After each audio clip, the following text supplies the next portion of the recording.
temores racionalistas. Hoy os quiero hablar de las sanciones económicas que han impuesto Europa y Estados Unidos a Rusia, como represalia por su operación militar en Ucrania y qué consecuencias puede tener tanto para Rusia como para los países que las han impuesto. Ya os adelanto que el panorama es desolador y que esta guerra no declarada nos va a costar más que si nos bombardeasen. Y lo que es peor, quienes vamos a sufrir somos nosotros, los ciudadanos de a pie.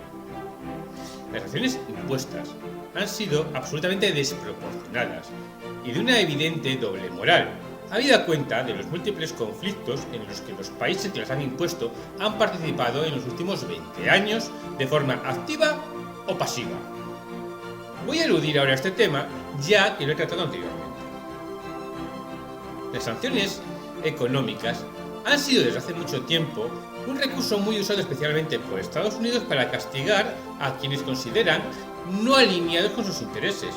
Además, con su control sobre los mercados financieros, llegan a amenazar con su típico matonismo a otros países para obligarles a cumplir sus caprichos. Estas sanciones, por mucho que se diga que son contra los dirigentes o tendentes a evitar la adquisición de armamentos o tecnologías, en realidad lo que hacen es empobrecer a los ciudadanos de los países que las sufren. A modo de ejemplo, las sanciones a Irak durante los años 90 del siglo pasado, que provocaron la muerte de cientos de miles de inocentes por falta de medicamentos o malnutrición. En el caso de Rusia, estas sanciones vienen de lejos. De hecho, desde 2014, Rusia ya venía sufriendo fuertes sanciones económicas que, por otro lado, no solo no la habían perjudicado, sino que además en realidad la han reforzado. Y me explico. Desde la llegada de Putin al gobierno ruso, la economía rusa ha crecido fuertemente, especialmente durante la primera década del siglo, si exceptuamos la crisis del año 2009. En 2015, la economía cayó apenas un 2% como consecuencia de las sanciones, pero rápidamente volvió a crecer a buen ritmo hasta la llegada del COVID. Lo que ha hecho Rusia es adaptarse a la nueva realidad y además prepararse para lo que se les podía venir encima en caso de imponerse nuevas sanciones. Eso mismo ha pasado con Irán. Las sanciones les han obligado a tener que desarrollar determinados sectores industriales o tecnológicos que de otra forma no hubieran tenido incentivos a desarrollar. Antes de hablar de las sanciones impuestas, conviene desterrar algunos mitos sobre la economía rusa que están muy extendidos. Mito 1. La mayoría de los rusos son pobres y la riqueza está en manos de unos pocos poderosos. Falso. El índice de pobreza que heredó Putin estaba en el 25% y lo rebajó hasta situarlo en el 10%, muy similar al de Estados Unidos y por debajo de los niveles de España con un 22,9% o de Alemania con un 18,7%. Además, es verdad que hay millonarios y que les gusta mucho presumir de su riqueza, pero ninguna gran fortuna entre las 50 primeras del mundo. Tiene 117 multimillonarios frente a 136 de Alemania o 724 de Estados Unidos. Su índice de Gini, que mide la desigualdad, es similar al español o al alemán, y su índice de desarrollo humano tan solo es algo más bajo, cual no está nada mal teniendo en cuenta las condiciones de vida heredadas y ciertos hábitos nada saludables de la población rusa. Por ejemplo, su esperanza de vida aún es 10 años menor que la española, algo muy conveniente para evitar la sobrecarga de las pensiones, todo hay que decirlo. Su tasa de desempleo es menor al 5%, es decir, se considera friccional. Mito número 2. Tiene una economía del tercer mundo. Falso. Es cierto que su PIB nominado en dólares es muy bajo, 1,7 billones de dólares, no mucho mayor que el de España, 1,55 billones. Pero su PIB a paridad de poder adquisitivo es casi 3 veces mayor, 2,48 billones de euros. El de España es de 2 billones y el de Alemania 4,44 billones. Y ese es el que importa, la capacidad real de producción de bienes y servicios. Además, su PIB per cápita, incluso a paridad de poder adquisitivo, puede resultar muy engañoso. El peso de su sector público es bajísimo, apenas un 13% del PIB, mientras que en Alemania o España supera el 40%. Eso significa que el 87% del PIB es producción real de bienes y servicios privados y no suflé público, improductivo, ineficiente e ineficaz y que no aporte nada práctico. Mientras un español dedica más de la mitad de sus ingresos teóricos a sostener a papá Estado, un ruso dedica bastante menos de la mitad de esa cantidad. Es por eso que aún es más complicada la comparación de nuestras taradas economías occidentales con la rusa. Eso no significa que sea una economía perfecta. La economía rusa sufre dos males endémicos y quién sabe si a lo mejor las sanciones económicas lo acaban de arreglar: la corrupción y la dificultad de hacer negocios. Por supuesto, siempre teniendo en cuenta los interesados indicadores occidentales sobre estos parámetros. Mito número 3. No tiene industria ni tecnología y solo produce y exporta recursos naturales. Falso. De hecho, el porcentaje de participación de la industria en su economía es del 35%, mientras que en España es solo del 22,6% y el 27% en Alemania. Bien es cierto que una parte significativa se refiere a la industria extractiva, el 10%, pero es evidente que Rusia posee un importante sector industrial, especialmente en algunos sectores, si bien tiene sus debilidades en el sector de las tecnologías. Pero hay que tener en cuenta una cosa: los países se especializan en producir aquello en lo que tienen mayor ventaja competitiva.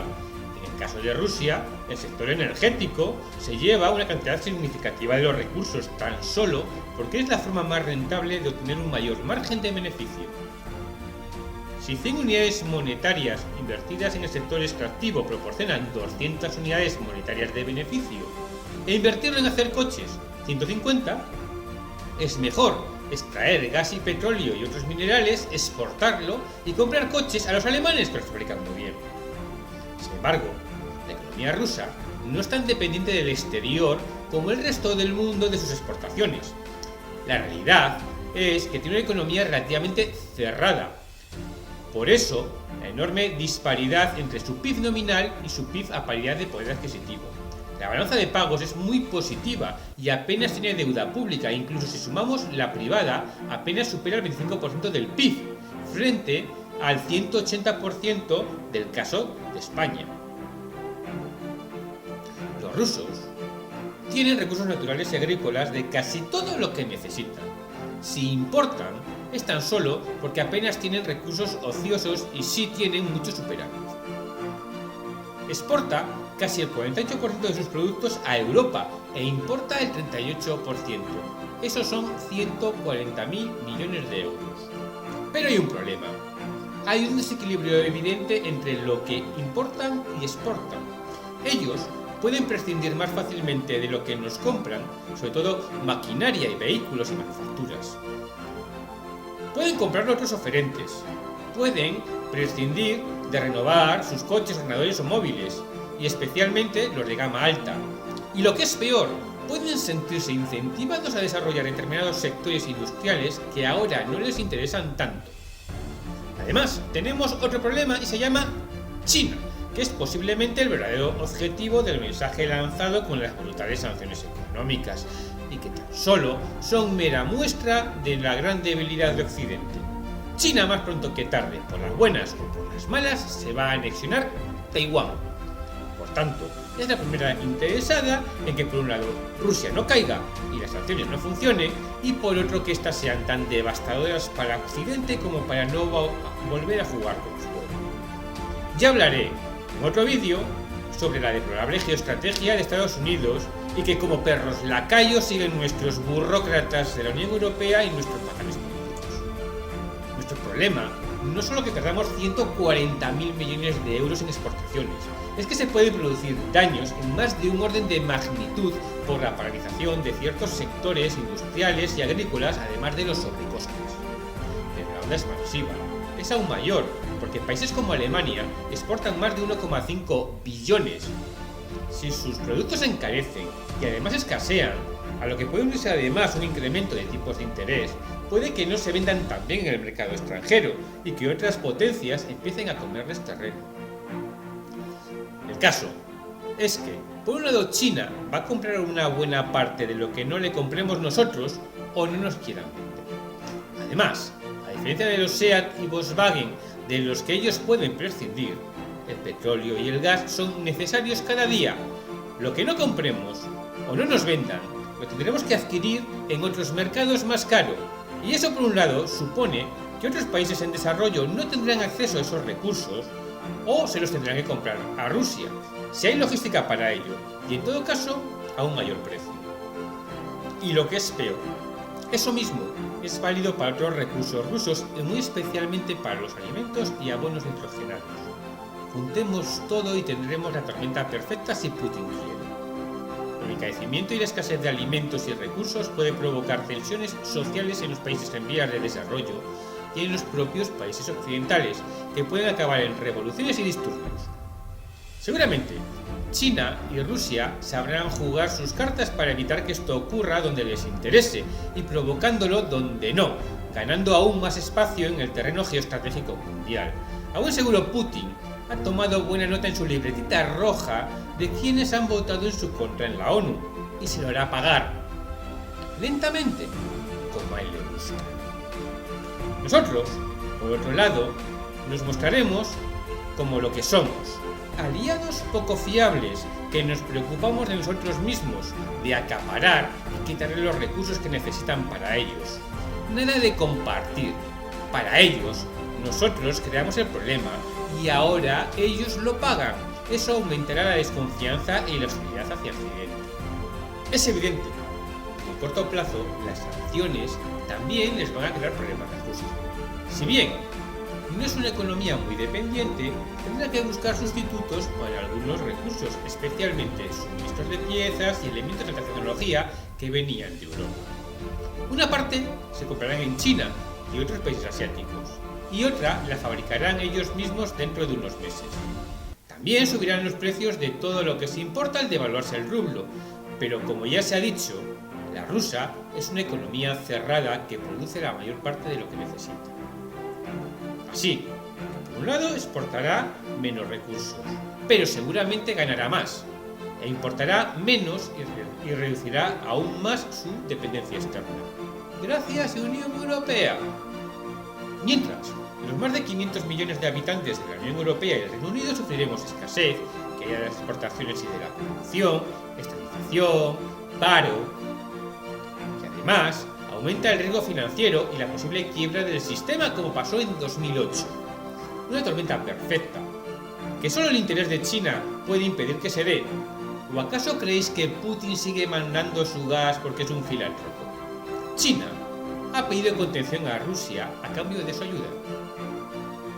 En el largo plazo, si esto no se arregla y las sanciones se mantienen, o Putin decide romper su dependencia de Europa, acabaremos ajustando, pero será mucho más doloroso.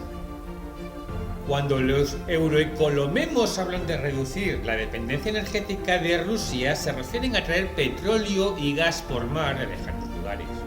Eso aumenta su precio, dificulta su disponibilidad y genera la famosa huella ecológica. Además, nos hace aún más vulnerables y por otro lado nos hará depender del capricho y arbitrio de verdaderos sátrapas. Incluso Estados Unidos se ha bajado ya los pantalones ante Maduro, víctima del pánico. Cuanto más tiempo pase, más grande será la brecha y mayor el riesgo de no poder volver a la situación anterior a 2014. Algunos, en el culmen de la histeria y la irracionalidad colectiva a la que nos arrastra la propaganda de guerra globalista, se atreven ya a sugerir el embargo de bienes ubicados en países europeos hacia los rusos, a la vez que amenazan a Rusia con no sé qué graves consecuencias si se atreve a nacionalizar los bienes de empresas extranjeras que incumplan sus compromisos jurídicos en Rusia, cerrando sus instalaciones sin causas justificadas. Lo propio que haría cualquier país occidental con una empresa extranjera que quisiera irse sin cumplir con los requisitos previos de cierre. Sin embargo, no todos saldrán perdiendo, al menos en el corto plazo.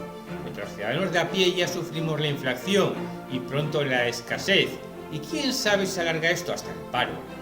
Las grandes corporaciones se frotan las manos, eléctricas y energéticas por supuesto, pero también las distribuidoras que ya empiezan a guardar productos para ponerlos más caros dentro de unos días o semanas. ¿Y Estados Unidos? Parece que ellos se salen ganando con todo ello. Es como si hubieran tirado la piedra y escondido la mano, pero es solo apariencia. Es cierto que van a sufrir menos, pero también lo es que el ciudadano medio no le consuela que los europeos nos vaya a ir peor. Se supone que ahora aumentará nuestra dependencia de ellos y su economía se beneficiará. Sin embargo, no es oro todo lo que reluce. De hecho, ese es el problema, el oro. Desde los años 70 se abandonó el patrón oro y la economía mundial funciona a base de papelitos, que además sirven para financiar la deuda pública estadounidense. De ahí su primacía y su derecho natural y poder para imponer sanciones. Sin embargo, ya hace tiempo que se hacen esfuerzos para cambiar esta situación, especialmente en China, pero no únicamente. Esta crisis, por un lado, aumenta la desconfianza y la incertidumbre de millonarios y países sobre el sistema financiero tutelado por Estados Unidos y la Unión Europea. Si pueden bloquear los activos financieros de cualquiera por no ser lacayo de sus intereses, mejor es conveniente buscar otros instrumentos de ahorro e inversión. Rusia y China llevan años acumulando oro y ya tienen preparada una divisa para intercambios internacionales, amparada por sus reservas de oro y, lo que es más importante, sus reservas de recursos naturales y tierras raras.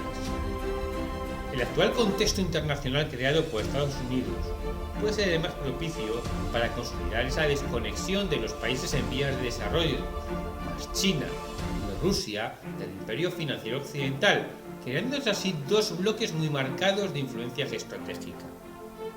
Si los mercados empiezan a percibir que el dólar deja de tener valor como moneda de intercambio internacional, las cosas se le pueden complicar mucho al ya de por sí en declive imperio americano.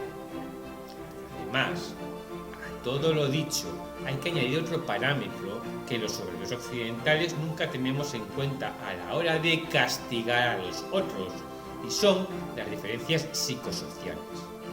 El carácter ruso no es como el nuestro.